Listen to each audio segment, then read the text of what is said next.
एक और खबर बात कर लेते हैं और ये खबर भारत से है। भारत की रियासत है आसाम, वहां पर मुसलमानों के खिलाफ तशद्दुद किया जा रहा है। मुसलमानों के खिलाफ पिछले 1.5 साल से पुरतशद्दुद कार्रवाइयों का आगाज हुआ है और वहां पर जो बसने वाले मुसलमान हैं उनको भारत छोड़ने का कहा जा रहा है। और मोदी हुकूमत ने अपने पिछले 5 साल दौर में भी रियासत आसाम के अंदर बसने वाले मुसलमानों को बंगाली करार देकर भारत छोड़ने का कहा। और वहां पर जो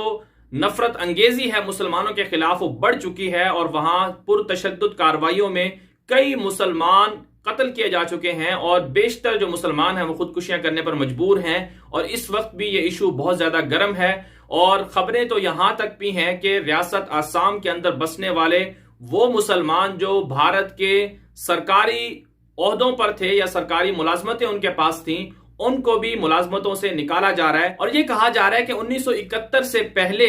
भारत की रियासत आसाम के अंदर बसने वाले मुसलमानों को तो भारत का शहरी तस्लीम किया जाएगा और 1971 के बाद जो लोग वहां पर पैदा हुए या वहां पर रहने लगे या वहां पर आकर मुकीम हुए उनको भारत का शहरी तस्लीम नहीं किया जाएगा। और इसके पीछे वजह यह बताई जा रही है कि बांग्लादेश 1971 में चूंकि बना था इसलिए ज्यादातर लोग वहां से आकर भारत में मुकीम हो गए थे और वो भारतीय नहीं है, वो बंगाली हैं, उनको अपने मुल्क चला जाना चाहिए। इससे एक बात तो ये समझ में आती है कि मोदी सरकार ने जिस तरह से पिछले 5 साल दौर में भारत के अंदर मुसलमानों के खिलाफ नफरत अंगेज कार्रवाइयों का आगाज करवाया, इसी तरह से अब इन कार्रवाइयों के अंदर मजीद तसलसल देखने में आ रहा है और मुसलमानों का वहां पर मुस्तकबिल जो है वो इंतहाई खतरनाक नजर आ रहा है। मुसलमानों के खिलाफ जो कार्रवाइयां हो रही हैं वो निहायत अफसोसनाक है। भारत के अंदर मुसलमानों के खिलाफ रवा रखे जाने वाले इस सलूक के बारे में इंसानी हुकूक की तंजीमें भी खामोश नजर आती हैं और वो ममालिक के जो अपने आप को इंसानियत का चैंपियन कहते हैं और इंसानी हुकूक का अलम बरदार कहते हैं वो भी खामोश नजर आते हैं। इसी तरह से इससे बात भी समझ में आ जाती है कि भारत ने बांग्लादेश के अंदर बागियों को जिस तरह से सपोर्ट किया और उस वक्त पाकिस्तान से बांग्लादेश को अलहदा करवाया, अब वही भारत